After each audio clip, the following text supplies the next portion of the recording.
Hello and welcome to another one of our Mythic Pluses and what to know about them.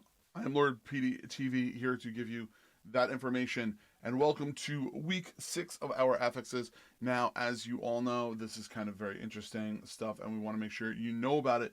These are little helpful tips for the average gamers, as I like to call them. These are the people that are going to be looking for, Mythic Pluses between, from like 14s all the way up to 22s. It's a little information you're going to want to know, little tips to make your runs go easier and to make you be able to get those portals at 20.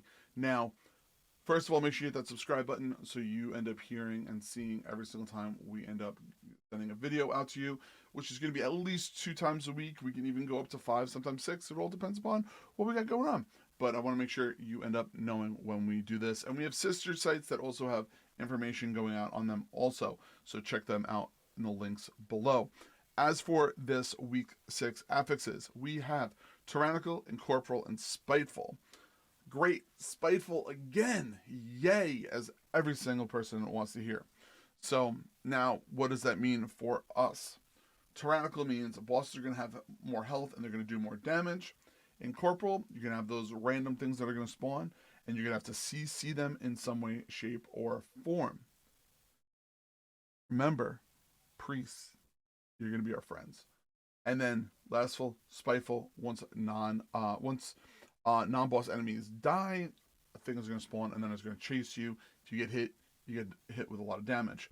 So remember, that is a thing. So be careful. So, all right. So what we're going to do here is we're going to talk about them, and we'll talk about things in general. Who are going to have probably the hardest weeks to deal with?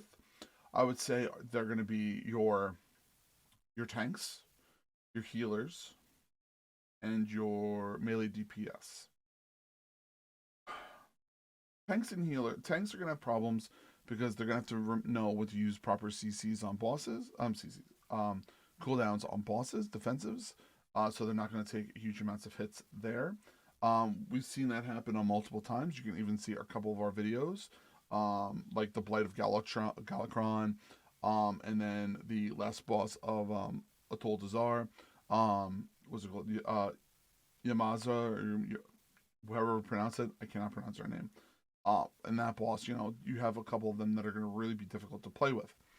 So that's where your tanks are going to have a huge issue. Next are going to be your healers. Your healers are going to have problems because they're going to be ending up having to deal with a large amount of damage from those tyrannical bosses. Some of these dungeons already, the trash is not fun to deal with as it is. So this is going to even be harder to deal with for them. So that is another thing there. And then the next thing is going to be your melee. Your melee are going to be taking damage from your incorporals if they don't know how to properly deal with them. You have to learn when they're going to attack. You're going to learn to sidestep. You're going to have to learn how to deal with those properly. But overall, that is probably going to be, the groups of people that are going to take the most damage and have the most problems, and you're going to have to learn how to deal with them properly. So let's kind of just do a quick run through of our dungeons throughout the week like we always do, and kind of talk about those. So as always, this isn't in alphabetical order. This is just the list I have here. So Waycrest Manor, you're going to be taking a lot of damage from the sisters in that group, so be careful of dealing with that. So your healers are going to have to be aware of that. The hallways are not helpful. So when you're pulling, try to pull more like into the courtyard and into the overall big area. You don't have much room to kite there, and the timer is very, very short. So you need to be really, really aware of that, and your tank really needs to be consistently pulling. And in that, the rest of the DPS need to know to be in front of those pulls so that you can continue to pull, CC the Spitefuls, and continue to go. As long as the healer has mana, you do not stop, and you will be fine. You're going to have to be careful of the second boss, or I should say the tree boss there. The tree boss does very much a lot of damage. So you're going to really want to be aware of how you're pulling, how you're going through that, and how you're dealing with it.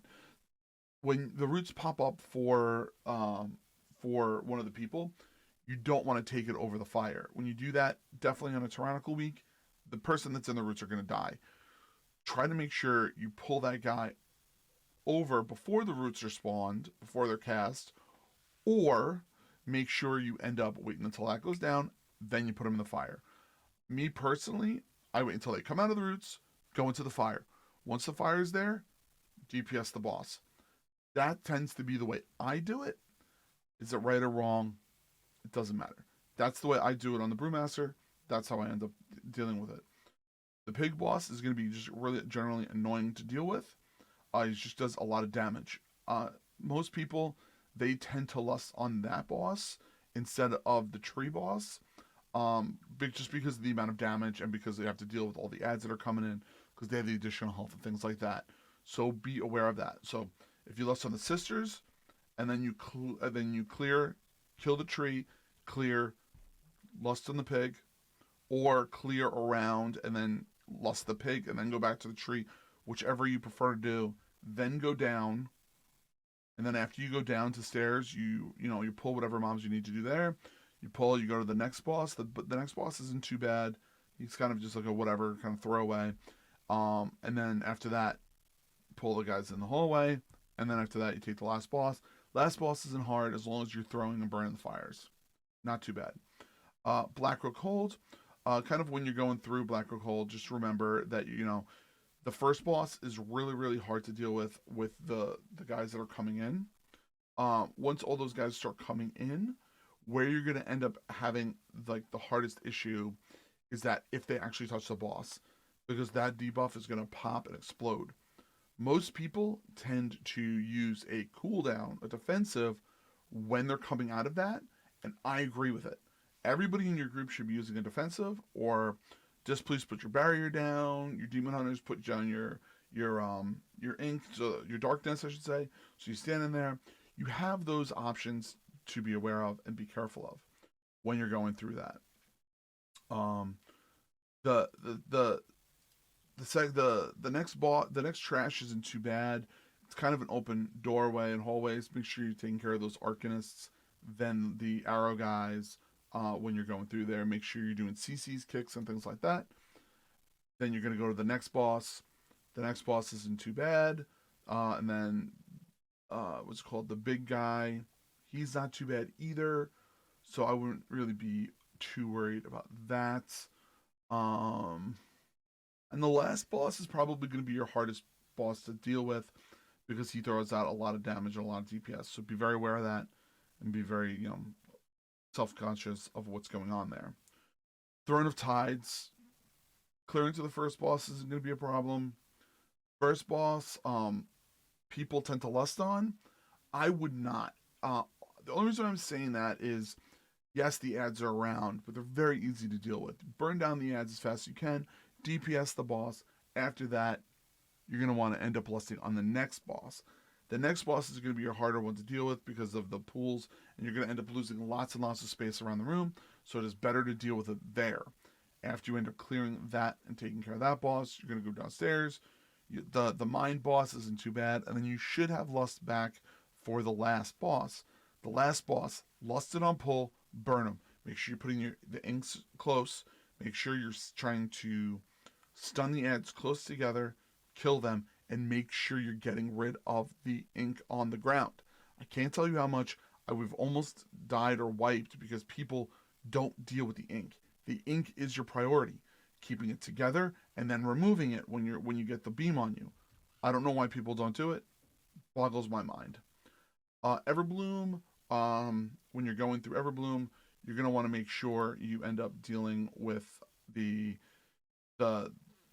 trash pretty easy. First boss, Winterbark. Most people lust on him when he goes into his first phase just to get it on cooldown.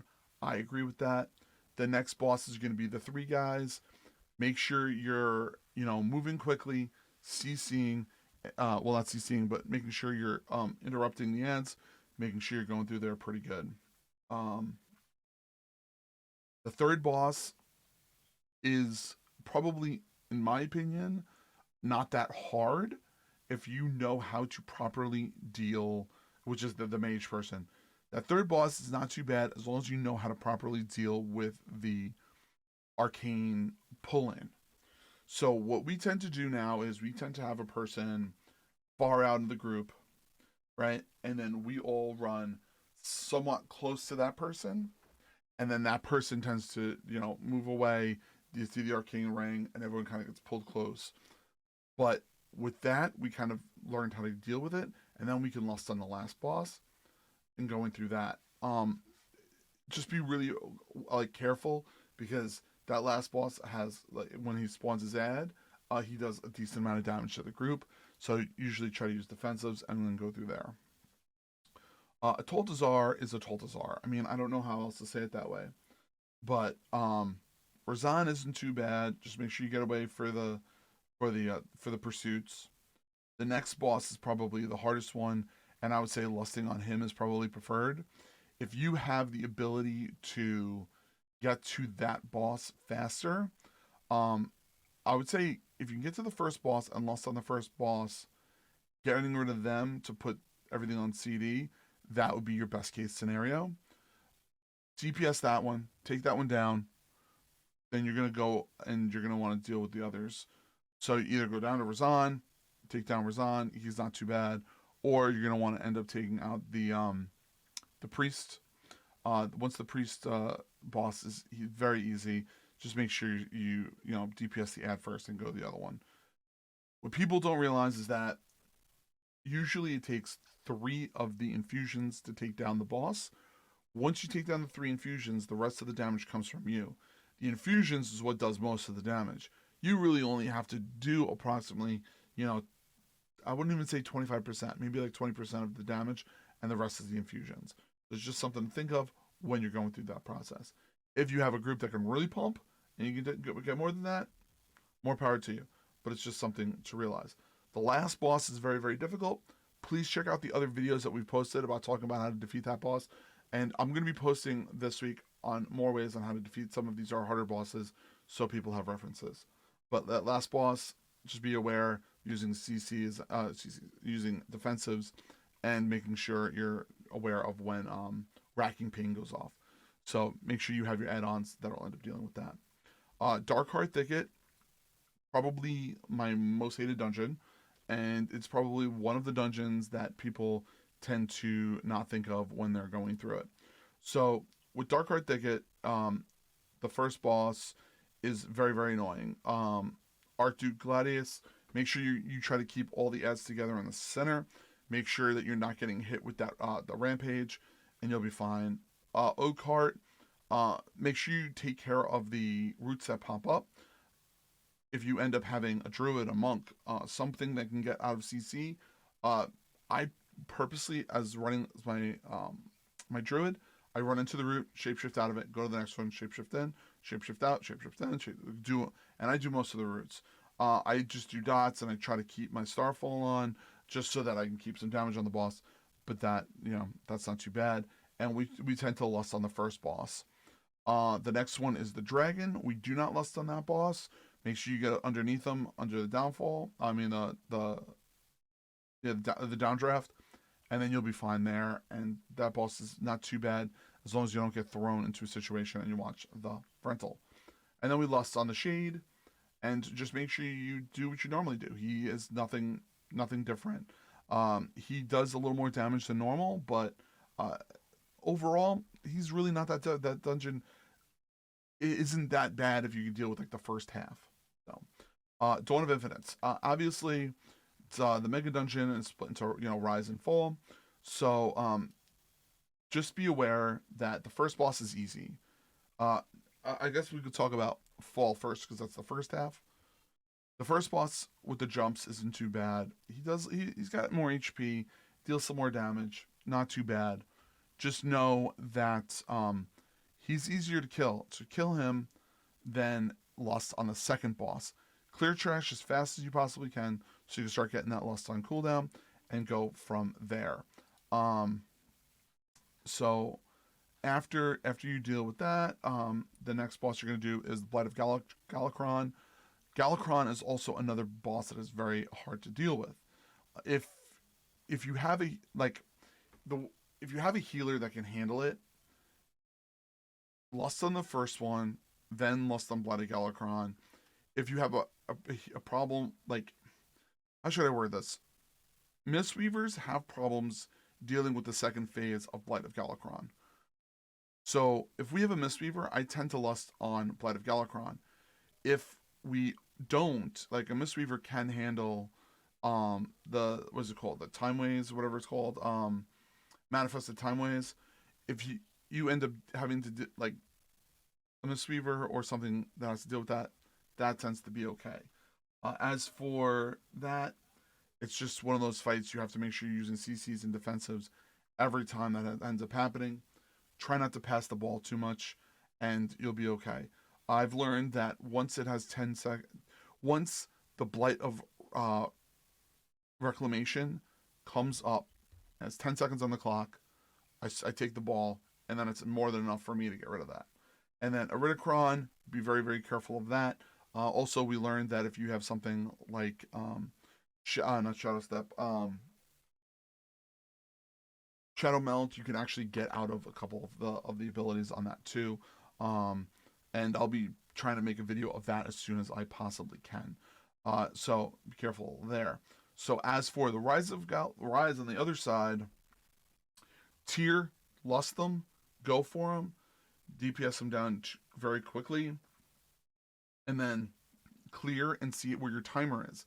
If your timer is ready and up, I personally recommend that you go for a Time Lost Battlefield and lusting on that boss. I've seen so many people dying to the tornado these past couple of weeks. That is where you should be lusting. And then after that, go into Morchi, kill Morchi, and then end up going to the last boss. Last boss, we tend to lust on the second half of the where he ends up going. He sends the second Infinite Timekeepers to the far side.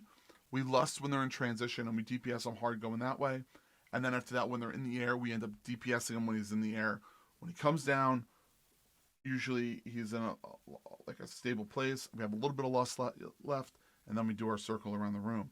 And he's really not that hard to kill. It's just more of a time consumption thing. So I know I talked really quick. I know that there's a lot of information going out, but I want to make sure I get everything in there for everybody. So thank you all very much for listening to me ramble. Make sure you hit that subscribe button here. Make sure you use Lord PeteyTV at sub 2R, Rogue Energy Drinks if you want to support the channel. Merch store, there is a sale right now. Please make sure if you're going to get merch, go there and do that. And then after that, go to, Gaming Fire with Lord PeteyTV. Make sure you subscribe over there. Details should be in the details below. Love you all. Dream big. Keep gaming. Good luck on your vaults. And I'll see you all in the channel on twitch.tv. It's on Monday through Friday with me. All right? Where we do keys almost every single day. And a viewer raid on Fridays. So I hope to talk to you all soon. All right? Love you. Bye, everybody.